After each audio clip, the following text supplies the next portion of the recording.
Give reasons or explain. Point number 10. Income from second hand sale of goods is excluded from national income.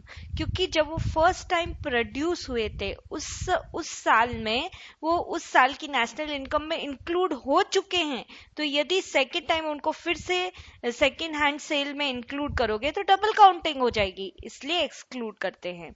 National income refers to total money value of goods and services produced by a country in the current year.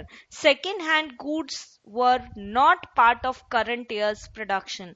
Second hand है मतलब इस साल तो produce हुआ ही नहीं.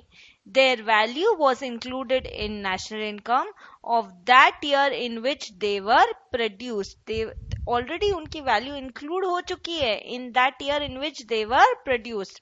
If they are included again at time of second hand sale, it will lead to double counting. और हमको double counting नहीं चाहिए, double counting हो जाएगी and we don't want double counting. So इसीलिए हम second hand sale of goods को exclude करते हैं from national income.